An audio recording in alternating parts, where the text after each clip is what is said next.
ना कोई राजा ना कोई तानाशाह, भारत को चलाता है एक ही किताब, संविधान।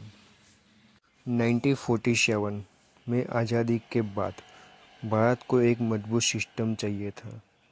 तभी डॉक्टर भीमराव अंबेडकर और उनकी टीम ने मिलकर बनाया भारत का संविधान। ये संविधान हमें देता है हमारे अधिकार, जैसे बोलने की आज़ादी, बराबरी का हक और न्याय, और साथ ही दिखाता है हमारी जिम्मेदारियां भी। सोचिए, अगर संविधान ही ना होता तो ना बराबरी हो पाती, ना इंसाफ हो पाता, ना सही नियम ले पाते। इसलिए संविधान को एक किताब नहीं कहा जाता, हमारे देश की आत्मा है। अभी संविधान को समझने के लिए हम आगे बढ़ते हैं। ठीक है, आपने भारतीय संविधान का अनुच्छेद 25, आर्टिकल 25 पूछा है। इसे मैं आपको कहानी के रूप में विस्तार से और भावनात्मक ढंग से समझाता हूँ। अनुच्छेद 25 क्या कहता है? अनुच्छेद 25 हर भारतीय नागरिक को धर्म की स्वतंत्रता, फ्रीडम ऑफ रिलीजन का अधिकार देता है। मतलब, हर व्यक्ति को अपने धर्म को मानने, उसका प्रचार करने और उसका पालन करने की आज़ादी है।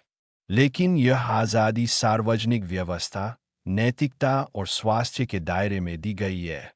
कहानी के जरिए समझें। कहानी: गांव का मंदिर और मस्जिद। एक छोटा सा गांव था, सहस्तित्वपुर। इस गांव में हिंदू, मुस्लिम, सिख और ईसाई सब रहते थे। गांव में एक तरफ शिव का मंदिर था और दूसरी ओर मस्जिद। पास ही एक गिरजाघर और गुरुद्वारा भी था। घन्ना एक दिन गांव के मेले में रामू, हिंदू लड़का, और असलम, मुस्लिम लड़का, झगड़ने लगे। रामू बोला, हमारे धर्म में ढोलंगाड़े बजाकर जुलूस निकलता है। हम मंदिर से जुलूस निकालेंगे, कोई रोक नहीं सकता। असलम बोला, लेकिन अगर तुम लोग मस्जिद के सामने तेज आवाज में ढोल बजाओगे तो हमारी नमाज में खलल पड़ेगा। दोनों झगड़ पड़े। माहौल बिगड़ने लगा। पंचायत का फैसला: गांव के बुजुर्गों ने सबको बुलाया और संविधान की बात समझाई। उन्होंने कहा, बेटा, हमारे संविधान का अनुच्छेद 25 कहता है कि हर व्यक्ति को अपने धर्म का पालन करने और प्रचार करने की स्वतंत्रता है। लेकिन यह स्वतंत्रता दूसरों के अधिकार, स्वास्थ्य, नैतिकता और सार्वजनिक व्यवस्था के दायरे में ही है।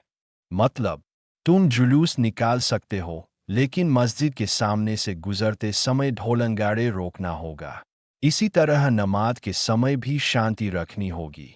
यही संविधान का असली संदेश है। तुम्हारा धर्म तुम्हें आज़ादी देता है, लेकिन उस आज़ादी की सीमा वहीं तक है जहाँ से दूसरे की आज़ादी शुरू होती है। परिणाम: रामू और असलम दोनों ने एक दूसरे का सम्मान किया। जुलूस निकला, ढोल भी बजे, मगर मस्जिद के सामने शांति रची गई।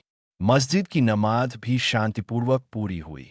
गांव वालों ने महसूस किया कि अनुच्छेद 25 हमें धर्म की स्वतंत्रता देता है, लेकिन साथ ही हमें दूसरों के धर्म का सम्मान करने की सीख भी देता है। अनुच्छेद 25 की मुख्य बातें स्टोरी से सीखी गई। धर्म मानने और उसका पालन करने की स्वतंत्रता हर नागरिक को। धर्म का प्रचार करने की स्वतंत्रता, आप अपने धर्म की शिक्षा फैला सकते हैं। सीमाएं: यह आज़ादी सार्वजनिक व्यवस्था, स्वास्थ्य और नैतिकता के अधीन है। समानता: कोई भी धर्म दूसरों पर जबरदस्ती नहीं थोपा जा सकता। राज्य का अधिकार: राज्य, गवर्नमेंट, सामाजिक सुधार और जनहित के लिए कुछ धार्मिक प्रथाओं को नियंत्रित कर सकता है, जैसे सती प्रथा पर रोक, बाल विवाह पर रोक। तो अनुच्छेद 25 केवल धर्म की आज़ादी नहीं है, बल्कि यह धर्म और आपसी सम्मान की सीख भी है। इंडियन कॉन्स्टिट्यूशन के आगे के अध्याय को सुनने के लिए बने रहिए इस चैनल्स पे। सब्सक्राइब कीजिए, लाइक कीजिए, शेयर कीजिए।